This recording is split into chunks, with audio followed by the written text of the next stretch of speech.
전래 음악 강의, 미사 전래 음악 어떻게 준비할까 네 번째. 성찬 전래와 음악, 영성체 의식 주님의 기도.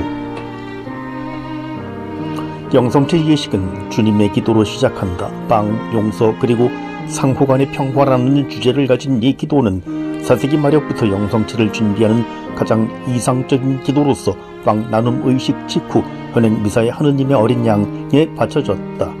그러나 교황대 그레고리오 1세는 이 기도를 성찬 기도와 밀접하게 연결된 것으로 판단하여 빵 나눔 의식 이전 곧 지금의 위치로 옮겼다. 동방교회에서는 이 기도를 모든 신자가 노래한 것에 비해 서방교회에서는 사제만이 이 기도를 노래하고 신자들은 아멘으로 응답했다. 주님의 기도회의 초대, 주님의 기도 후속 기도와 백성이 마감하는 영광송은 노래하거나 큰 목소리로 바치게 되어 있다. 그러나 전래 음악적으로 보아 주님의 기도는 노래로 하기보다는 큰 소리로 바치는 것이 좋다고 생각한다. 왜냐하면 영성체 예식의 핵심 부분은 성체를 모시는 행위이기 때문이다. 주님의 기도는 영성체를 준비하는 기도이기에 이 노래를 너무 거창하게 노래하는 것은 전래상의 흐름상 어색하다. 어쨌든 주님의 기도를 노래로 한다면 단순한 곡을 모든 신자가 암기하여 노래 부를 수 있으면 가장 이상적이라 할 수 있겠다.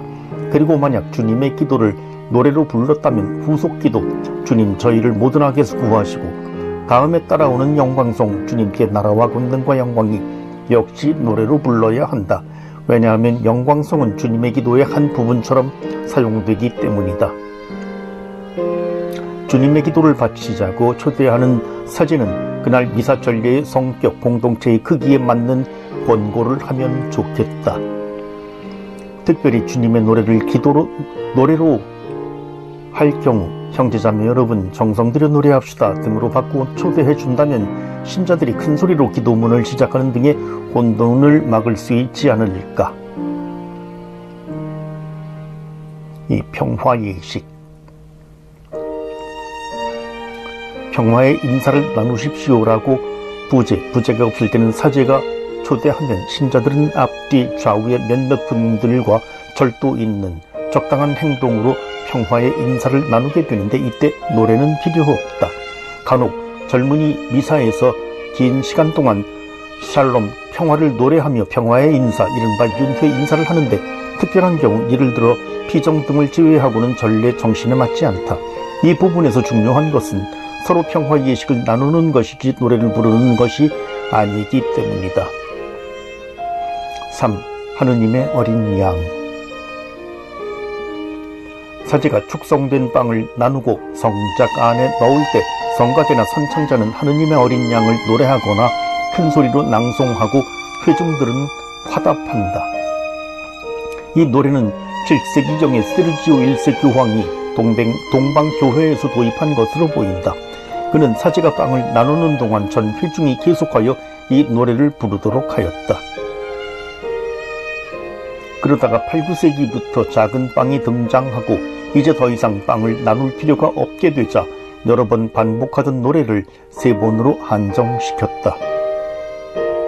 이에 따라 빵 나눔을 동반하던 이 노래가 빵 나눔과는 상관없는 독자적인 예식으로 변하게 되었고 결국 평화 예식 때에 부르는 노래, 심지어는 주례사제가 성체와 성혈을 영하는 동안 부르는 영성체 노래로 생각되기에 이르렀다. 현행 전례는 이 노래를 그 기원과 내용에 알맞게 사제가 빵을 나누는 동안 신자들이 부르는 성가로 환원시켰다. 일반적으로 3번 하지만 빵의 나눔을 동반하는 기도이므로 예식이 계속되는 동안에는 여러 번 필요한 횟수만큼 반복할 수 있다. 다만 이 노래를 바칠 때는 평화를 주소서로 끝내야 한다. 4. 영성체. 영성체를 위한 준비 예식이 모두 끝나면 이제 영성체 예식의 본 부분인 사제와 신자들의 영성체가 시작된다. 사제와 신자들의 영성체는 하나의 예식이기 때문에 사제가 성체를 모시기 시작할 때 영성체 노래를 시작한다. 간혹 본당에서 사제의 영성체 때에는 영성체송을 읽고 그 후에 또는 신자들이 영성체 할 때에는 노래를 부르는 경우를 보게 되는데 이는 중복이므로 입당송과 마찬가지로 영성체 때의 노래를 부른다면 미사전례서에 나오는 영성체 송을 할 필요가 없다. 노래로 하지 않을 경우에만 영성체 송을 낭송한다. 이제 우리는 영성체 성가에 대해 다시 생각해 보아야 한다. 성찬제의 목적과 의미는 그리스도와 신자 각 개인 그리고 거기에 참석한 신자들 상호간에 이루는 일치에 있다. 사제는 신자들에게 성체를 들어 보이고 그리스도의 몸이라고 말한다.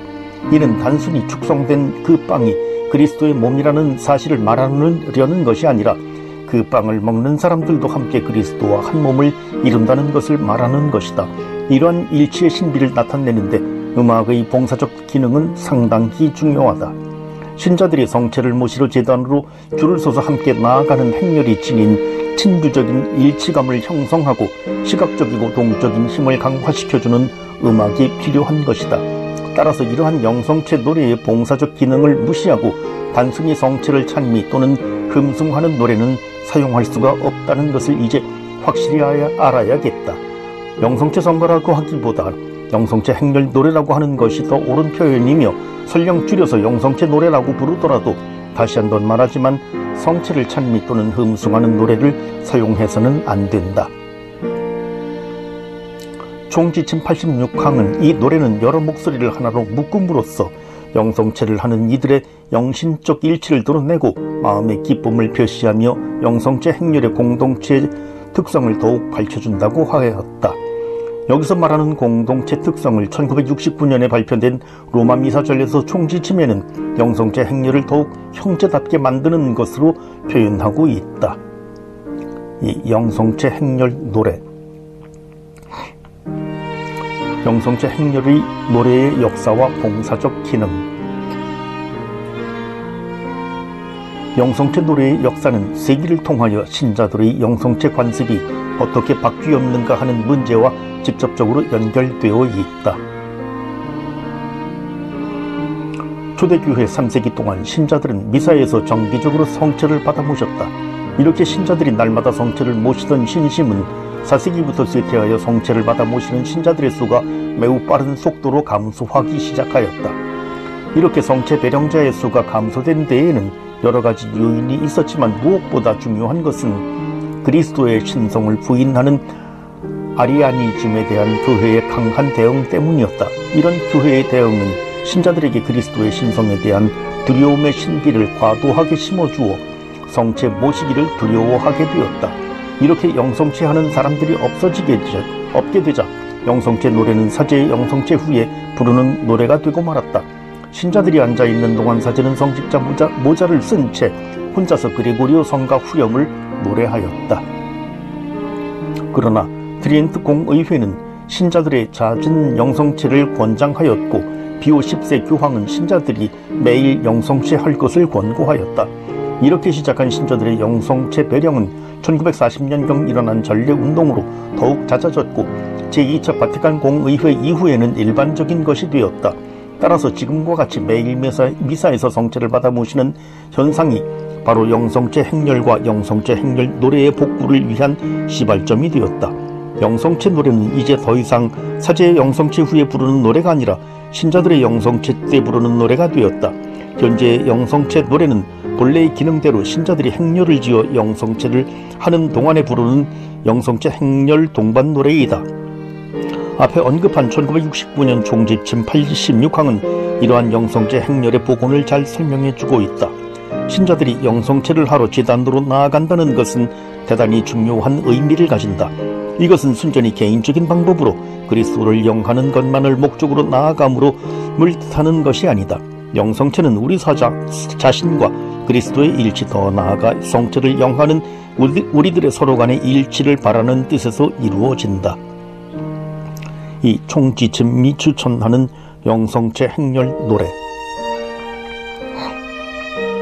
전례 음악 봉사자들은 영성체 의식이 가진 본래의 의미를 파괴하는 지난날의 음악 선택의 관행, 곧 성체를 흠숭하는 찬미가들의 사용은 이제 버려야 한다. 아래의 총지침이 제시하는 영성체 행렬을 위한 노래를 살펴보겠다. 1. 시편. 영성체 노래의 가사와 관련하여 교회는 전통적으로 시편 사용을 우선적으로 고려한다. 비록 다른 적절한 찬미가들이 주님과의 일치와 만남 그리고 기쁨을 표현한다 하더라도 교회는 시편을 가사로 사용할 것을 1차적으로 권장하고 있다. 이것은 신앙의 표현에서 하느님의 말씀이 어떤 인간의 어떤 훌륭한 언어보다 풍요로움을 나타낸다. 마치 세상에서 가장 좋은 빵이 천상의 빵, 성찬의 빵을 대신할 수 없듯이 이 세상에 가장 아름다운 시라 하더라도 하느님의 말씀인 시편을 대신할 수는 없기 때문이다. 이미 아우구스티노 성인 시대부터 신자들이 영성체를 모시러 제단도로 나아갈 때 노래를 부르던 풍습이 있었다. 이때 신자들은 주로 시편을 노래하였는데 로마식의 전통적인 영성체 노래로 가장 사랑을 받던 시편 34편 6절과 9절이었다. 주님이 얼마나 좋으신지 너희는 보고 맛들여라 는 가사 때문에 가장 애용되었다. 시편 145편의 15절 역시 영성체 때 많이 사용되었음을 요한 크리소스토모가 증언하고 있다. 이 두 개의 시편은 1년 내내 사용되었다.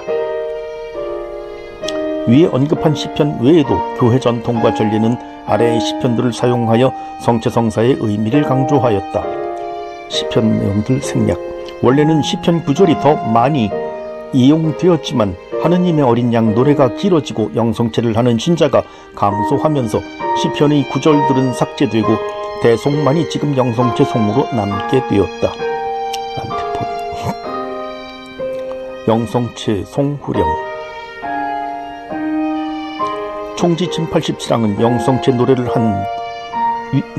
위한 두 번째 선택사항으로 로마 화답송집 또는 단순 화답송집에 나오는 영성체송의 대송, 현행 미사전례서에 나오는 영성체송을 추천하고 있다.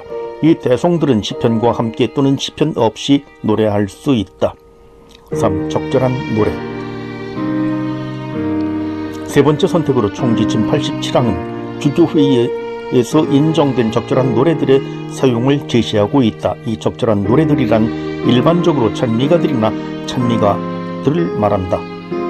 한국어 성가집에 있는 대부분의 노래들이 찬미가들로서 적절한 노래에 속한다고 보면 틀림이 없다. 이 적절한 노래들은 한편의 시로 된 노래, 우리가 보통 성가라고 부르는 찬미가를 말하며 후렴이 없다. 노래이거나 후렴이나 대송을 가진 노래들이다.